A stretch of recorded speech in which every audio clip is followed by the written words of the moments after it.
அம்மா ராமலிங்க சவுடேஸ்வரியை கங்கையில் அழைச்சி நாங்கள் 2 வருஷத்துக்கு ஒரு முறை திருவிழா எடுக்கோம். அம்மாவுடைய எல்லா பக்தர்களுடைய நேர்த்திக்கடன், அதாவது விரதம் இருந்து காப்பு கட்டி பூணூல் அணிஞ்சு அம்மா எங்களுக்கு கொடுத்த சத்திய வாக்கு பிரகாரம் அம்மாவுக்கு திருவிழா. அப்போ அம்மாவை கங்கையிலிருந்து அழைச்சி கொண்டு வரோம். தேவாங்க குமாரர்கள்லாம் ஜலீர் ஜலீர்னு கத்தி போட்டு அம்மாவை வேண்டிக்கிறோம். இந்த குடும்பம், வீடு, மக்கள், உலகமே செழிப்பாக இருக்கணும், மக்கள் எல்லாம் ஒற்றுமையாக இருக்கிறதுக்காக இந்த திருவிழா நடத்துறோம் ஐயா. சின்ன பிள்ளைங்களும் அவங்களுடைய பக்தி அம்மா கொடுத்த வாக்கு, அம்மாவை சப்பரத்தில் நம்ம அழைச்சி கொண்டு வரோம்.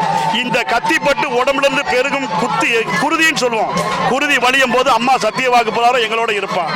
அதே மாதிரி இந்த திருவிழாவில் இன்னைக்கு ஈவினிங் அதே கங்கையில் அம்மாவை அழைச்சி அப்படியே கொண்டு விடணும். கரகத்தை கொண்டு போய் விடும்போது அம்மாவை நாங்கள் அனுப்புவோம். அதே மாதிரி இது 2 வருஷத்துக்கு ஒரு மாதிரி நடக்குய்யா. கிட்டத்தட்ட 100 வருஷத்துக்கு மேலே நாங்கள் வணங்கி வரோம். தேவாங்கர் சமூகம், வானரமுட்டி கிராம ஐயா. ஆமையா, என் லட்சுமண பெருமாள் ஐயா. வணக்கம். இது தூத்துக்குடி மாவட்டம் கோவில்பட்டி வட்டம் வானரமுட்டி கிராமத்தில் சவுடேஸ்வரி அம்மன் கோயிலில் இந்த விழா நடக்குது. இந்த விழா கங்கையிலிருந்து சவுடேஸ்வரி அம்மனை, உக்கிரமாக இருந்த அம்மனை கூப்பிட்டு வந்து அவங்களுக்கு நேர்த்திக்கடனாக நாங்கள் விரதம் எல்லாம் இருந்து 2 வருஷத்துக்கு ஒரு தடவை இந்த திருவிழா நடக்குது. இந்த 2 வருஷத்துக்கு ஒரு தடவை இந்த திருவிழா நடக்கிற இந்த திருவிழாவில் அம்மனை குளிர்விப்பதுக்காண்டி நாங்கள் எங்கள் மேலே எல்லாரும் எல்லாமும் கத்தியை போட்டு நேர்த்திக்கடன் இந்த இதெல்லாம் செலுத்துகிறோம்.